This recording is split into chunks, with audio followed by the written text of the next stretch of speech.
This question comes from my Bible Made Simple newsletter. I was asked this: should Christians use someone's preferred pronouns? So if a man says they are or identifies as a woman, should you call him a she or her? And if a woman says they are or identifies as a man, should you call her he or him? Now, anytime we have a maybe controversial decision like this, we're not sure which way to go, we should always try to root our decision in a make a deep biblical case for it.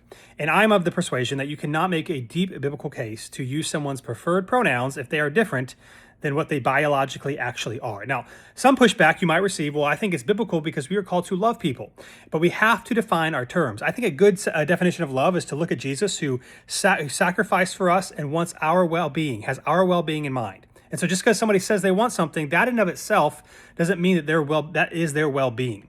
Also, maybe it's respectful. Now, I just want to say it might be hard or difficult not to use someone's preferred pronouns, but what we want to do is, the term that I have seen often used is we want to be reality respecters as Christians.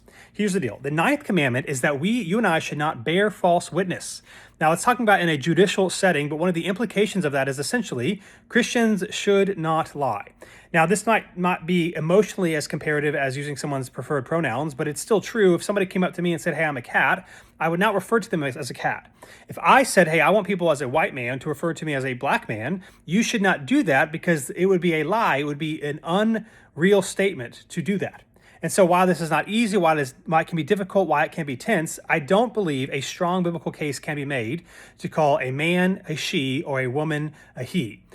Personally, here's how I would practice this and would encourage it to other Christians: that if somebody wants to be called by a name doesn't designate somebody's gender or sex. So to me, I'm happy to call someone's name whatever that they want to be called. However, when talking to them or in conversation about them with other people, I will not call somebody a she who is a woman a he, or who is a man a she. Now, again, this is not a salvific issue. Faithful Christians can disagree, but my recommendation is you can call them by their name, but try to only just use their name and avoid calling them by their preferred pronouns. And if it's disrespectful or contentious, don't use pronouns altogether. There's nothing wrong with just using somebody's name.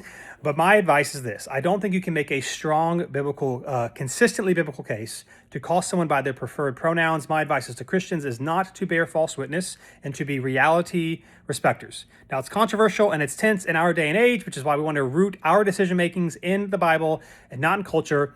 And that's how I address or how I view using preferred pronouns.